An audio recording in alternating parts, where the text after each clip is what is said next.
Evangelismo impulsado por amor. El desgaste lento y gradual que el sistema religioso ha generado en los fundamentos del cristianismo auténtico ha causado que necesitemos una redefinición acerca de lo que ahora creemos acerca de la Iglesia del Señor. Las tradiciones parecen estar hechas de acero, pero deben caer ante nuestro Señor, quien es la verdad. ¿Cuáles son algunas de estas tradiciones? 1. Hemos ido de puerta en puerta para que la gente repita una oración pensando que así ganaríamos sus almas. 2. Luego hemos contado cuántas Biblias y folletos hemos distribuido y cuántas personas han repetido la oración de salvación. 3. Hemos creído que un avivamiento es una serie de largos cultos especiales que se realizan 2 veces al año con predicadores especiales y que, al asistir a estos cultos, nos llenaremos más de Dios. 4. Los ministros Finney fueron quienes inventaron el proceso, los pasos de salvación a finales del siglo XIX, los cuales consistían en: punto A, llevar a las personas perdidas a la iglesia, es decir, al edificio. Punto B, predicar el miedo al infierno para que la gente no se quede atrás en el arrebatamiento. Punto C, sentar a los pecadores en el banco de los arrepentidos. Punto D, levantar las manos durante la invitación para orar de forma consensuada por la salvación. Punto E, caminar por el pasillo para aceptar a Cristo y tomar una decisión. Y punto F, al frente del recinto se encuentra el altar donde la salvación tiene lugar. El doctor Michael Horton, en su artículo El legado perturbador de Charles Finney, explica cómo Charles Finney distorsionó la importante doctrina de la salvación. En dicho artículo, el profesor Horton explica: ningún hombre ha sido más responsable de la distorsión de la verdad cristiana en nuestra época que Charles Finney. Sus nuevas formas crearon un marco para la teología dispensacionalista moderna y el avivamiento evangélico. Si usted fue criado en un sistema religioso, debe saber que ellos se casaron con estas tradiciones y las tomaron como la verdad absoluta. Si usted aún ama a Cristo después de haber venido a Él a pesar de este desastre disfuncional, usted debe salir de ahí. No hay necesidad de seguir poniendo demandas sobre su gracia al repetir o enseñar esas vanas ideas como verdad. El Espíritu Santo habló sobre el evangelismo a través de Pedro en el día de Pentecostés. En Hechos 2, del 37 al 40, dice: al oír esto, se compungieron de corazón y dijeron a Pedro y a los otros apóstoles: varones hermanos, ¿qué haremos? Pedro les dijo: arrepentíos y bautícese cada uno de vosotros en el nombre de Jesucristo para perdón de los pecados, y recibiréis el don del Espíritu Santo. Porque para vosotros es la promesa, y para vuestros hijos, y para todos los que están lejos, para cuantos el Señor nuestro Dios llamare. Y con otras muchas palabras testificaba y les exhortaba diciendo: sed salvos de esta perversa generación. La gente es la que pide ser salvada, pero ahora los perseguimos para que tomen una decisión. Ser salvo significa ser salvo de esta generación perversa en la tierra, no ir al cielo cuando muera. En Hechos 2:47 dice: y el Señor añadía cada día a la iglesia los que habían de ser salvos. El Señor añade a la iglesia,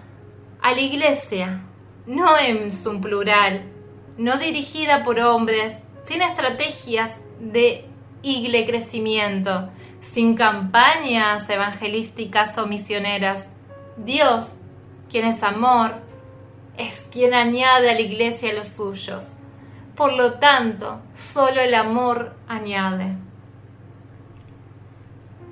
En Hechos 4, del 29 al 31 dice: Y ahora, Señor, mira sus amenazas y esconde a tus siervos, que con todo denuedo hablen tu palabra, mientras extiendes tu mano para que se hagan sanidades y señales y prodigios mediante el nombre de tu Santo Hijo Jesús.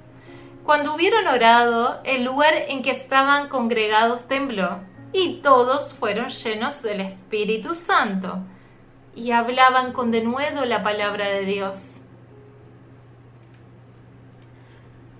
Reconocieron que la valentía venía de arriba, no del estudio de la doctrina. Aquellos discípulos sabían que los milagros, las señales y las maravillas provenían del Señor, no de la gran unción de algunos o de alguna receta de 10 pasos para. Todo lo relacionado con la Iglesia del Señor Jesucristo y el evangelismo dependen de la llenura del Espíritu Santo. La palabra denuedo se traduce mejor como desbordamiento, ya que hace referencia a los ríos de agua viva que brotan de nuestro interior. En Hechos 5:42 dice: Y todos los días en el templo y por las casas no cesaban de enseñar y predicar a Jesucristo. Predicaban a los judíos que Jesús era el Cristo.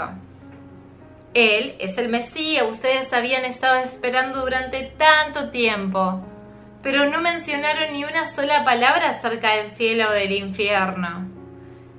En Hechos 6:7 dice: Y crecía la palabra del Señor, y el número de sus discípulos se multiplicaba grandemente en Jerusalén. También muchos de los sacerdotes obedecían a la fe. El mismo Señor hace que su palabra se extienda. Al decir su palabra no me refiero a la Biblia escrita, sino al testimonio de Cristo en y a través de su pueblo. El Espíritu Santo no tiene en consideración el número exacto de simples asistentes, él solo cuenta verdaderos discípulos. El sistema religioso cuenta el número de miembros de una congregación, pero creo que ya hemos visto cuán poco efecto transformador tienen esos números en una ciudad. En Hechos 8, del 4 al 8, dice: Pero los que fueron esparcidos iban por todas partes anunciando el Evangelio. Entonces Felipe, descendiendo a la ciudad de Samaria, les predicaba a Cristo. Y la gente unánime escuchaba atentamente las cosas que decía Felipe, oyendo y viendo todas las señales que hacía. Porque de muchos que tenían espíritu inmundo, salían estos dando grandes voces, y muchos paralíticos y cojos eran sanados, así que había gran gozo en aquella ciudad. La predicación de la palabra no tiene nada que ver con las Biblias, sermones, púlpitos, edificios, ordenaciones o seminarios. Los discípulos del primer siglo no sabían leer ni escribir y no tenían Biblias. La predicación de la palabra tenía que ver con ser un ejemplo vivo para así compartir públicamente la vida y la naturaleza de Cristo. El Señor mismo autenticaba este mensaje a través de milagros, señales y maravillas. Si pudiéramos encontrar la presencia de Cristo únicamente dentro de las 4 paredes de un edificio, entonces no podría haber una transformación real a su imagen, la cual está presente en todo lugar. En Hechos 8, del 36 al 38 dice: Y yendo por el camino, llegaron a cierta agua, y dijo al eunuco: Aquí hay agua, ¿qué impide que yo sea bautizado?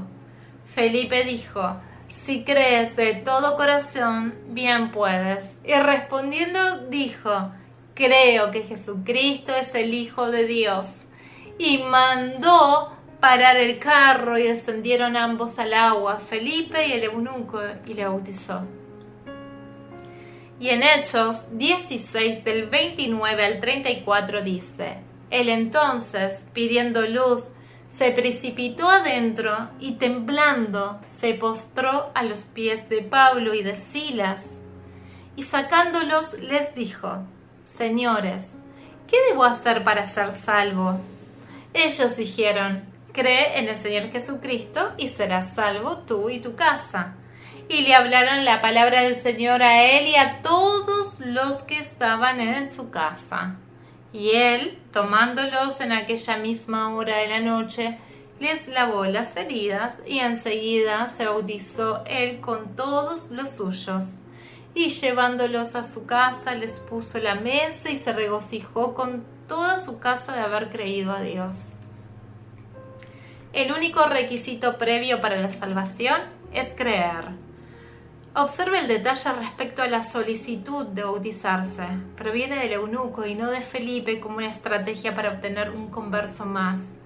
No necesitamos clase de catecismo, de bautismo. Necesitamos experiencias de conversión reales, con bautismos espontáneos por parte de la persona que compartió el Evangelio con ellos. Observe el patrón del evangelismo cuando el carcelero preguntó: ¿qué debo hacer para ser salvo? Pablo y Silas, cuyas vidas reflejaban a Cristo, bautizaron al carcelero y a su familia en esa misma hora. Les discipularon una vez que fueron salvos. ¿Cuándo fue la última vez que alguien te preguntó: ¿qué debo hacer para ser salvo?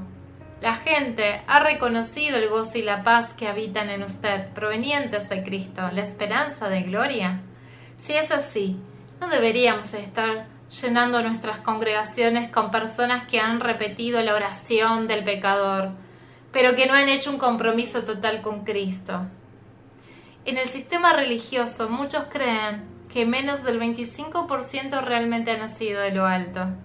Es sorprendente que hoy en día haya tantos problemas y tantas personas que abandonen el sistema religioso.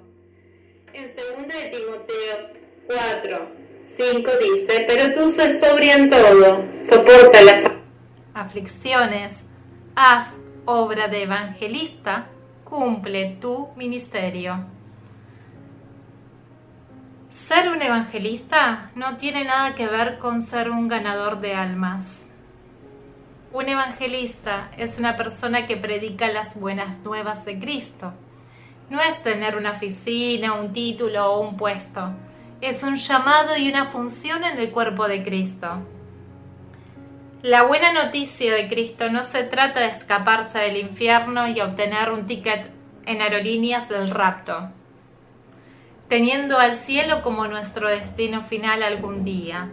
De lo que sí se trata es de Cristo, quien murió por nuestros pecados y resucitó para darnos su poder sobre esta generación maligna y perversa a través del Espíritu Santo.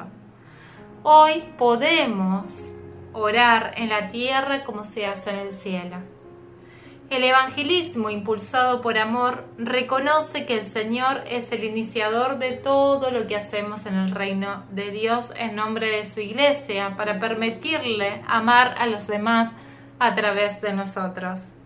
Lamentablemente, el sistema religioso convirtió este acto compasivo en un deber o un requisito. ¿Por qué evangelizar? ¿Por qué comparte las buenas nuevas? 1. Es mi deber como cristiano. 2.